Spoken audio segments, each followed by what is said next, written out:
Good morning. I've already made it to the shop and just checking out no oil down by that wheel. So that's a win because I did drive this around a little bit yesterday. Nothing leaking out under the engine compartment and no oil underneath that wheel either. Of course, there's some stains here yet.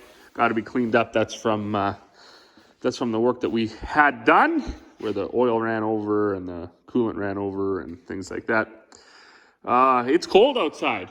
How cold is it? Well, it's minus 30, and like I pointed out in my buddy's YouTube video there that he made this morning, it feels different. It's a different cold, I guess. So most of us, and there's quite a few old boys that have been through this year and even last year, that have also pointed it out that something feels different. All the equipment, their bodies, of course, because they're getting a little bit older, everything is responding to the cold over the last space of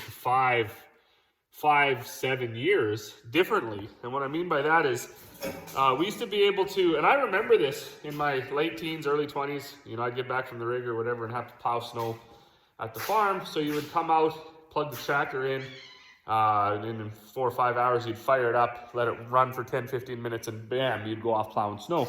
You could drive and steer and brake and lift the blade up and down, no trouble.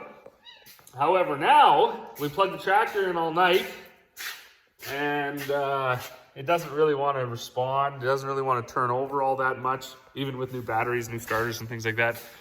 It doesn't fire quick.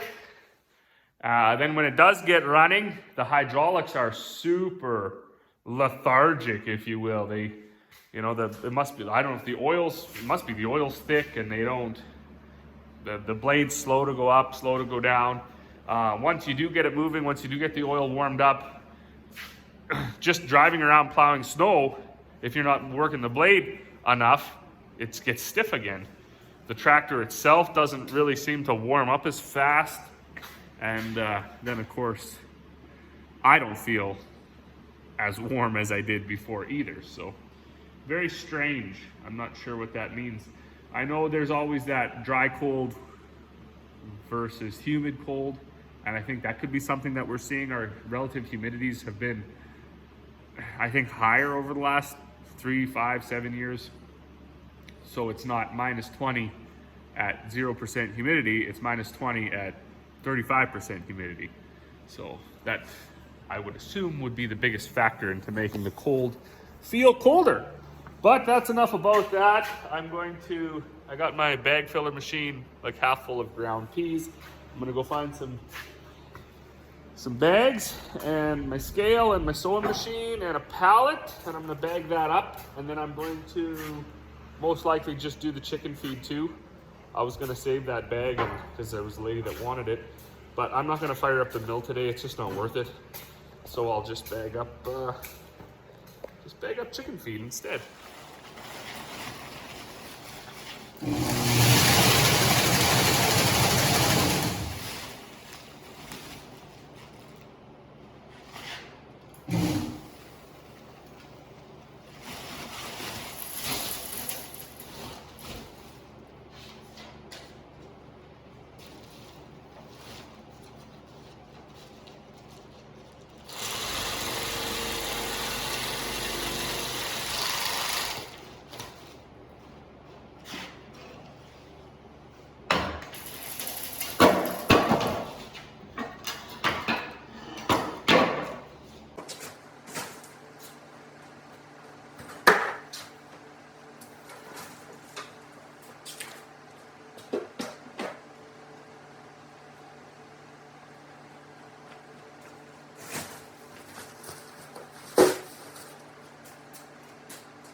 Okay, so that 20 bags of ground peas was pretty successful, I suppose.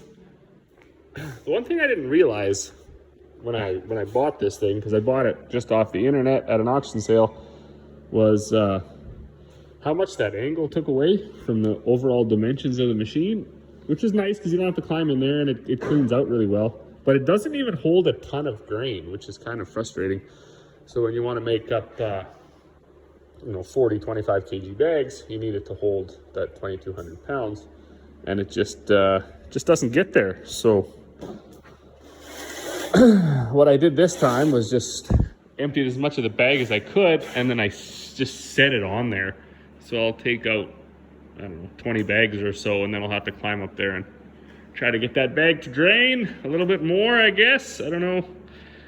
Might in the future build a little bit of a like 2-foot high extensions on that, and maybe a little bit of a roof so we can leave it outside. Obviously you can't leave it over in the feed shed anymore because the pigeons are, it's not even the pigeons, it's them little birds. I don't know what they are, but they definitely do a number on it, roosting up in the rafters and then doing all their business. I did have a piece of plywood over it so they didn't just decimate the inside of it. That'd be pretty gross. Oh, well, good evening. I'm actually hiding out in the shop again. I was just out, I tied up a whole bunch of the bags that I had made today, and then I closed up my mill, put all the covers on, because it's snowing and it's cold. I didn't think it was supposed to snow, but I guess we'll take it. Not the end of the world. But I'm in the shop now, and I started out in the shop this morning. I bagged up like 36 bags of chicken feed, and then 20 bags of ground peas, and now I'm going to bag up about 25 or so-ish bags of bear bait, believe it or not. So I guess the bears really like ground up oats and peas, so that's what this gentleman requested. We actually make quite a bit of bear bait. Like it's unbelievable. I never would have even thought that that would be a thing that I would get into doing, but that's what I'm doing.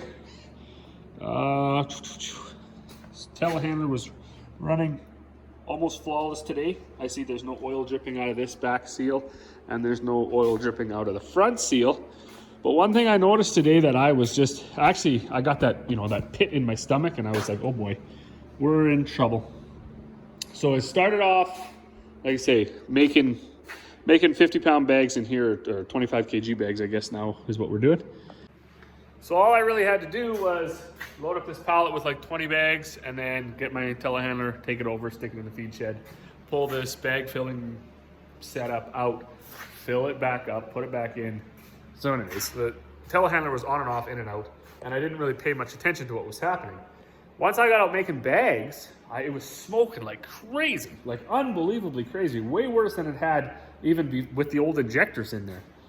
So I had that whole like, oh, she's dying on me. And I mean, if I guess it very well still could be, but I come over here because I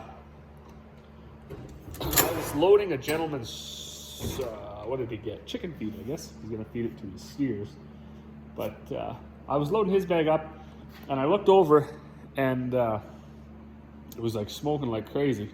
So when I came over here, I noticed this injector right here it was just like pouring diesel fuel. So it was like smoking off the engine, plus I'm assuming burning very poorly inside there. Like obviously it wasn't getting the pressure required because must have been just slobbering into that cylinder.